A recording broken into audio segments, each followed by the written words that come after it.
Hola, ¿qué tal? Soy Robert Sendra y os doy la bienvenida a un episodio especial de Vivir del Cuento, en el que hablamos con Sabrina Martínez, la autora del último relato del podcast, Svoboda. Con Sabrina hablamos de recuperar la vieja afición de la escritura, de sentirse libre a través de la ficción, del pudor que provoca desnudarnos demasiado cuando estamos escribiendo, de cómo sería nuestro metaverso ideal, de acumular historias alrededor del mundo para quién sabe si dejarlas sobre el papel algún día, de trabajar en Kiev y de tener empatía ante los traumas vitales que modifican el presente y el futuro de las personas. ¿Os apetece el menú del día? Empezamos.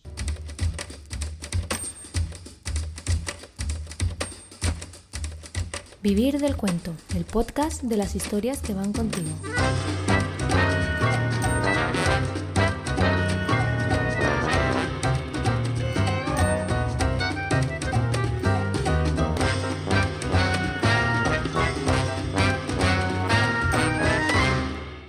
Hola Sabrina, bienvenida al podcast de nuevo, ¿cómo estás? Hola Rubén, muy bien y súper contenta de volver a hablar contigo hoy. Hace unos días estábamos los dos en Sabadell haciendo la entrevista y ahora yo sigo en Sabadell, pero tú estás en Suiza. Sí, a casi 1000 kilómetros de distancia. Estoy en Lausanne. Y supongo que sufriendo un poquito menos el calor, ¿no? Porque aquí estamos un poco a tope. Pues de hecho, la verdad es que no. Hoy miraba justo la temperatura y comparaba entre La Garriga, mi pueblo, y aquí Lausanne, y hacía más calor en Lausanne, porque estamos sufriendo también una ola de calor, que en La Garriga, que parecía que estaba lloviendo. Así es que Wow. tiempo de verano también por aquí hasta el domingo. Muy bien, pues vamos a entrar en materia, Sabrina. Primero te quiero hacer una pregunta que hago a todos los autores que se pasan por el podcast, que es ¿cómo vive del cuento Sabrina Martínez? Pues cómo vivo del cuento, todavía no he encontrado la manera de vivir del cuento, así es que si alguien tiene sugerencias, yo estoy abierta a escucharlas, pero imagino que tú lo preguntas a nivel más de qué leo o si escribo. Así es. Bueno, entonces nos ponemos más serios. En cuanto a qué leo, me he dado cuenta que en los últimos años me interesa muchísimo más cuando leo ficción que está ambientada o basada en hechos reales, que no es en realidad lo que leo, no es todo real, pero está basado en hechos históricos o en la vida de personas que realmente existen o han existido. Y lo encuentro como una manera súper interesante de acercarme más a la historia o de acercarme más a temas culturales y me parece súper interesante.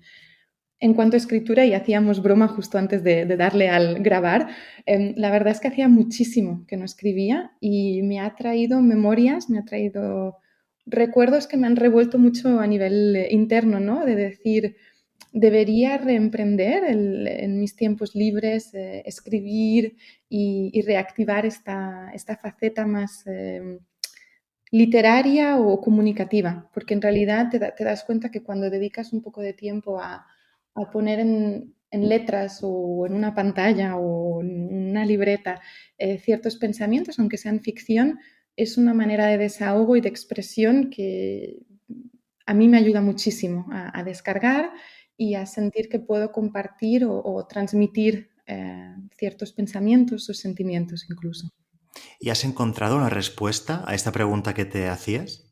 No, como la mayoría de preguntas que me hago a día, no encuentro la respuesta, así que poco a poco, pasito a pasito, me lo tomo con calma y tengo ganas ya de que llegue la siguiente edición del Sant Jordi en Suiza para ver si me animo con una siguiente escritura. Y ahora, de hecho, uno de mis retos es que a finales de junio el premio que gané, el premio, de hecho, a nivel europeo, consiste en un curso de escritura creativa. Así es que es un reto porque hace tanto que no escribo y realmente hace que mi mente active una parte que tenía olvidada.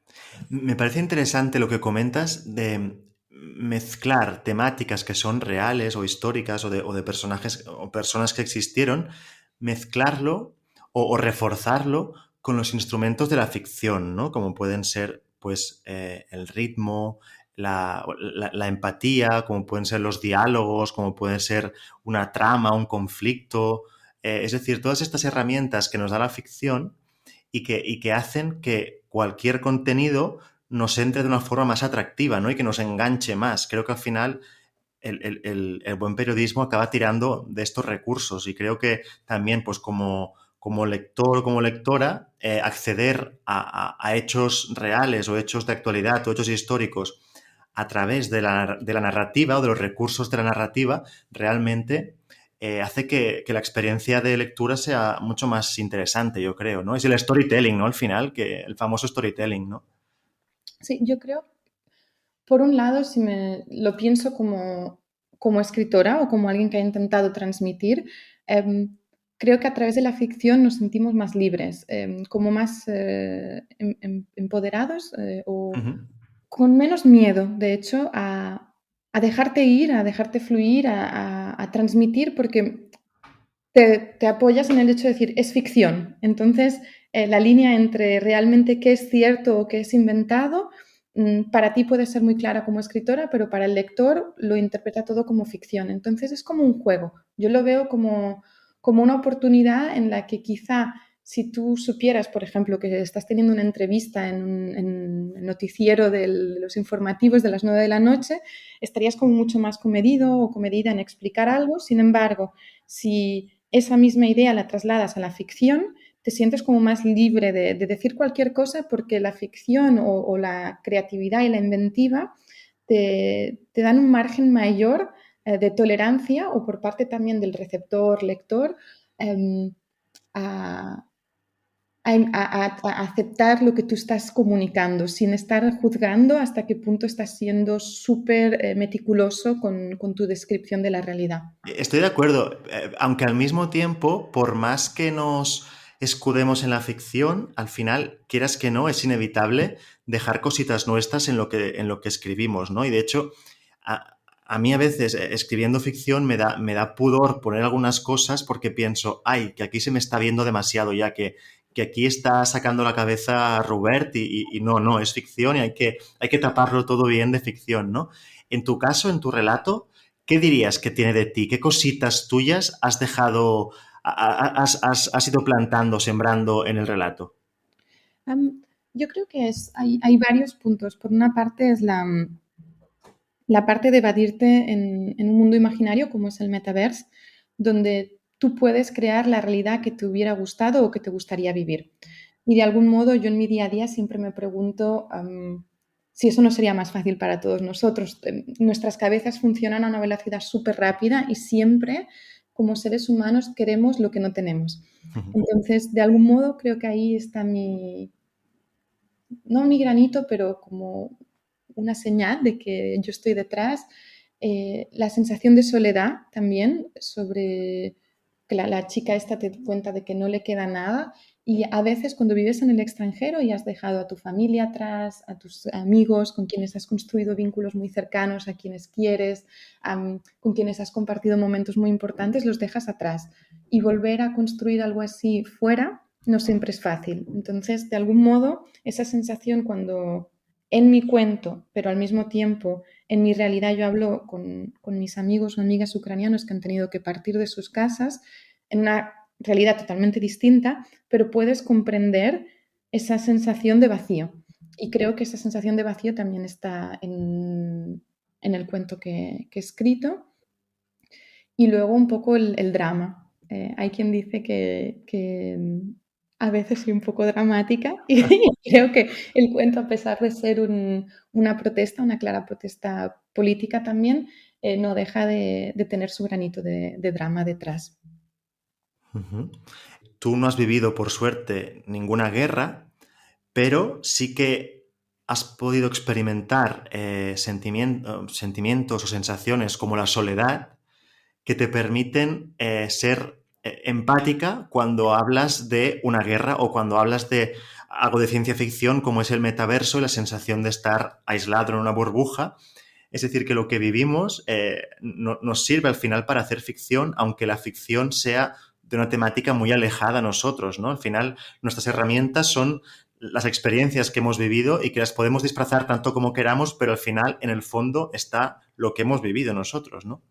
Sí, totalmente. Y de hecho, cuando escribía el cuento, lo que me inspiró es yo estaba mirando algunas series, no me preguntes qué títulos porque no me voy a acordar, Vale. pero de hecho era una serie, un par de series que también tenían algo que ver con realidades paralelas y mundos virtuales, así que de algún modo lo que yo estaba consumiendo a través de una pantalla, porque era a través del televisor, junto con una realidad que a mí me transmite gente a la que yo aprecio, gente a quien yo siento próxima, es lo que mezclado junto con el mensaje de una amiga, que es lo que te decía el otro día, ¿no? De cada palabra cuenta, cada mensaje que externalizas es ya una ayuda, pues son todo vivencias personales, son todo experiencias de mí misma que combinadas junto con un poco de creatividad se convierten en un cuento, pero en el fondo todo está basado en algo que tú has escuchado, tú has vivido,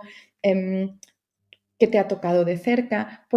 Y creo, bueno, no soy una escritora profesional, pero a mí me parece que todo el mundo que escribe ficción de algún modo tiene que encontrar inspiración en cosas que han experimentado, vivido o que han estado expuestos a ciertas cosas que le llevan a como una chispa que desencadena en el proceso creativo. Y Sabrina, si tú pudieras programar tu propio metaverso y evadirte 24 horas en ese metaverso que hayas creado, ¿a qué momento te irías? ¿Cuál es tu idea de felicidad plena, digamos? Robert, esto se ha convertido en una clase filosófica. Esto No, lo dejo, Sabrina, que lo sepas. em, no, creo que sería un sitio muy caótico porque no me gustaría tener que decidir un único momento. Me gustaría que fuera un espacio con muchísimos espacios al mismo tiempo, en el que tú pudieras navegar de un sitio al otro, en el que pudiera conectar toda la gente con la que yo he ido encontrándome a lo largo de mi vida y en el que pudiera también, como tú sabes, he vivido en varios lugares del mundo en los últimos 10 años y me gustaría poder coger un poquito de cada sitio, de tanto lugares como experiencias y ponerlo todo junto, como un espacio que acogiera un poquito de cada cosa y que me recordara a esa felicidad que me han traído cada una de las vivencias. Entonces, no hay una respuesta clara o directa, es un conjunto de mil y una cosas y que sería tutti colori y que iría desde estar calmada y en silencio hasta tener música alta y tener 1000 personas a tu alrededor. O sea, sería un sitio divertido. Doy fe, Sabrina, de este caos como amigo tuyo. Doy fe, doy fe. Y hablando de los muchos sitios en los que has estado viviendo, el otro día nos comentabas, ¿no? Que pasaste una etapa en Kiev precisamente y que eso pues también ha sido un motivo para escribir el relato. Cuéntanos qué te llevaste de Kiev, qué impresiones te llevaste pues de la gente de allí y un poco de la ciudad.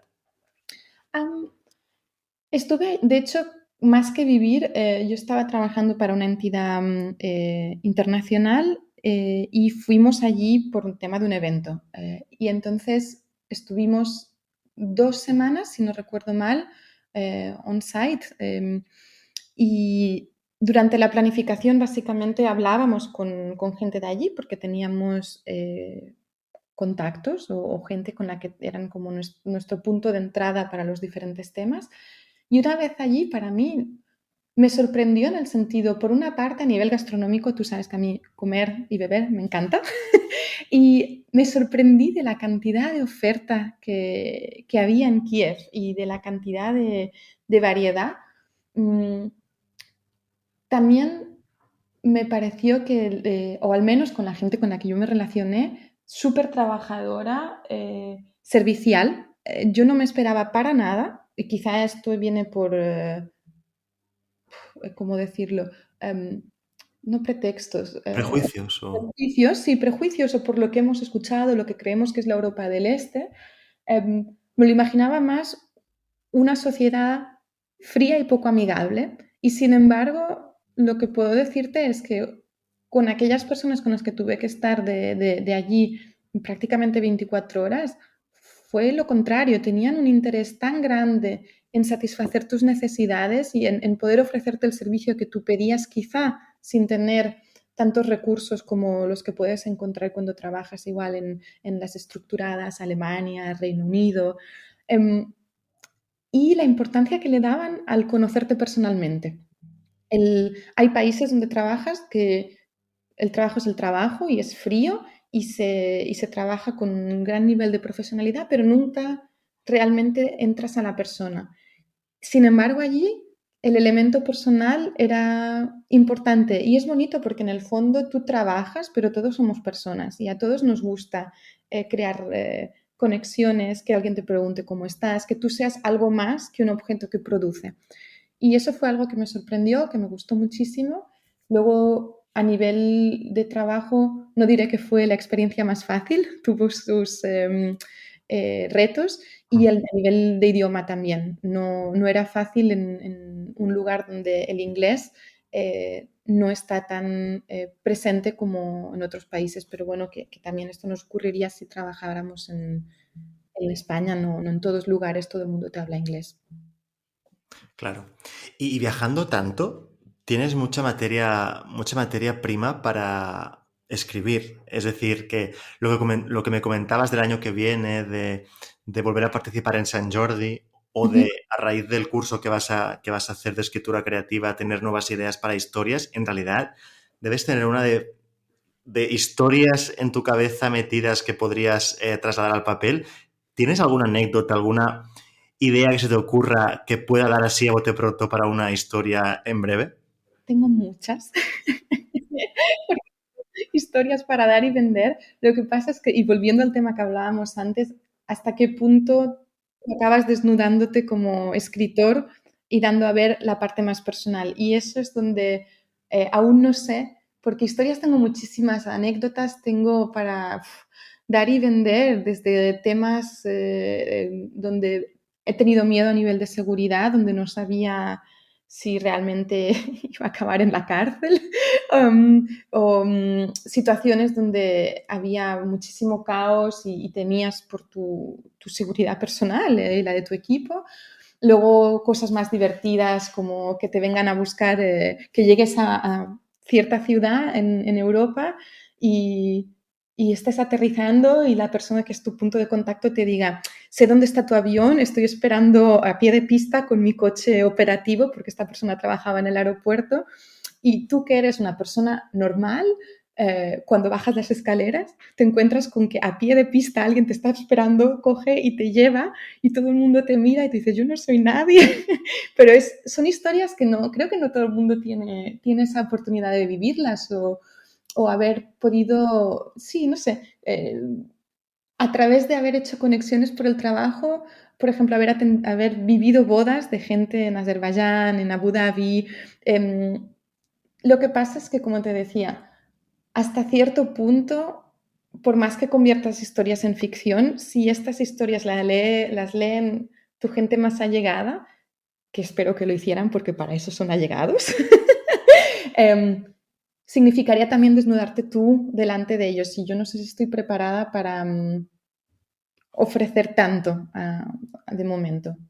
Pero sí me lo he planteado muchas veces, porque me gustaría también de cara a mí, si algún día cuando soy mayor mi memoria falla o cuando a veces me pregunto qué he hecho con mi vida, dónde estoy, hacia dónde voy, a veces me olvido y tengo que realmente hacer un ejercicio de mirar hacia atrás y decir, ok, cuando empiezas con una lista de todo lo que las experiencias que has tenido en los últimos 10 años, te das cuenta que en realidad he vivido a un nivel muy acelerado y la cantidad de historias, anécdotas que he podido vivir, tanto viajando por turismo como a nivel profesional, son interesantes, curiosas o diferentes y salen de la rutina. Pero no sé si estoy preparada para convertirlo en ficción. O en no ficción, ¿no? También podrías recopilarlas, ¿no? Simplemente como un diario no sé, de viaje, ¿no? Sí, pero Entonces te estarías exponiendo mucho más, ¿no? Aún. sigue dando respeto. Claro, claro. Y hablando de este respeto que da el hecho de que alguien te lea, ¿no? Verdaderamente es una cosa que da un poco de vértigo. Además, tu cuento de Svoboda se posiciona, ¿no? En contra de la guerra, que en principio es una idea en la que todos podemos estar de acuerdo, pero bueno, ahora mismo están los sentimientos a flor de piel, hay un conflicto entre dos países. No sé si has tenido alguna opinión un poco, bueno, polémica a raíz de tu cuento o no, simplemente pues han considerado que era literatura y ya está. No, de hecho, el cuento originalmente se escribió en catalán, luego lo hemos traducido al español para tu podcast, pero lo he compartido con gente ucraniana que luego han utilizado el Google Translate para leerlo en inglés o en su idioma materno. Em, y bueno, no solo gente de Ucrania, gente de otros países a nivel internacional. El cuento en sí no se centra en juzgar, criticar o solicitar ciertas acciones políticas contra ciertos políticos o país. Lo que yo quiero dar a ver, bueno, porque para eso están los medios de comunicación y gente con nivel más diplomático que una ciudadana a pie como yo. El cuento este lo que intenta reflejar es que decisiones políticas, luchas por poder, que vienen acarreándose desde hace muchos años, no solo por los dos países que están en conflicto, sino por Europa, pero también por líderes mundiales como Estados Unidos, acaban impactando en la vida del día a día de gente que ni tan siquiera quizá está interesada en política. Y sus vidas han cambiado de golpe y esto es lo que a mí me importa, la parte social. Entonces, si lo compararas con un desastre natural, vendría a ser lo mismo. La sensación esta de repente, pues si nos vamos, por ejemplo, a cuando hubo el tsunami en Tailandia, que gente perdió todo, o en Sri Lanka. Cuando estuve viajando en Sri Lanka, mi conductor me explicaba que ellos habían perdido muchísimo. Cuando estábamos conduciendo, me mostraba hasta dónde las olas habían llegado, cómo se habían perdido, pues no solo ganados, sino tierras, casas. Es esa sensación de heridas que se te quedan de por vida y que a veces nos olvidamos. Sí, existe un mundo político, existen los intereses económicos, pero a título individual a veces no nos damos cuenta de cómo esto puede impactar en tu presente, en tu futuro, en cómo tú luego vas a también interactuar con gente de otros países, con gente de tu alrededor. Y, y para mí era más una denuncia a esto de no nos olvidemos, esto no es solo sobre cerrar economías, conseguir la paz, no solo a nivel entre Rusia y Ucrania, sino también intentar ver que el mundo vaya a un lugar mejor. Esto es de cómo a título individual las personas vivimos nuestra vida y cómo cada una de nuestras experiencias traumáticas hacen que no, o hacen, impactan o modifican nuestro presente y nuestro futuro. Y no creo que seamos como sociedad suficientemente empáticos con, no sé si llamarle síndrome postraumáticos o simplemente con traumas vitales. Para eso está la ficción, ¿no? También para ser más empáticos, ¿no? Para ponernos en la piel de otras personas, otros personajes y sentir un poco como ellos. Recomendamos a quien no haya escuchado todavía el cuento de Svoboda, pues que lo recupere. Dejamos el enlace en las notas del programa y así pues cualquier persona puede escucharlo. Ya para terminar, Sabrina, tú has recuperado esta afición de la escritura de ficción. Hacía mucho que no lo hacías. Quiero saber qué es lo que más te ha costado de escribir ficción. Mm, Ser concisa, no cometer errores gramaticales o ortográficos, porque me he dado cuenta de que hacía muchísimo tiempo que no me sentaba a escribir de manera cualitativa. Eh, Me paso el día escribiendo mails, pero están siempre orientados a enviar un mensaje operativo, no a construir, a crear literatura. Entonces, era el hacer las cosas de manera no profesional, pero con calidad. Y luego, sobre todo, en no irme por las ramas, porque llegaba un momento que quería transmitir tanto, que era transmitir demasiado y no transmitir nada. Entonces tuve que realmente decidir, ok, me centro en intentar crear un personaje, cuál es la idea que yo quiero mandar, cómo voy a intentar, de algún modo, hacer que el lector esté interesado a lo largo del cuento. Y sí, tener un final, pero lo que me costaba a mí era, yo quería tener un final claro y rotundo, pero que al mismo tiempo invitara como a una reflexión posterior. No sé si lo he conseguido, pero esa era mi intención. Y para alcanzar un poco estos objetivos o superar estos obstáculos, ¿fuiste tú misma releyendo, que fuiste puliendo el relato o tuviste alguna opinión externa que te ayudara? Lo escribí yo, luego lo revisé un par o dos de veces, dos, tres veces, sí. Y una vez lo tenía ya escrito a un nivel que no me daba vergüenza compartirlo. Lo compartí con gente cercana, a quien aprecio, valoro su opinión, o sea, no simplemente para escuchar que alguien me dijera, oh, qué bonito, no, sino con gente que sabía que iba a ser crítica, porque me interesaba ver primero, antes de mandar esto a un concurso, si realmente era horrible o si tenía un cierto nivel de calidad y si había algo que pudiera mejorar, o también ver cómo una persona que no ha estado involucrada o personas en el proceso creativo, qué es lo que entendían. Porque si luego no conseguía transmitir el mensaje que originalmente yo me había planteado, significaba que tampoco estaba llegando a lo que a mí me interesaba. O sea, la respuesta es sí, lo compartí antes de mandarlo al concurso. Genial.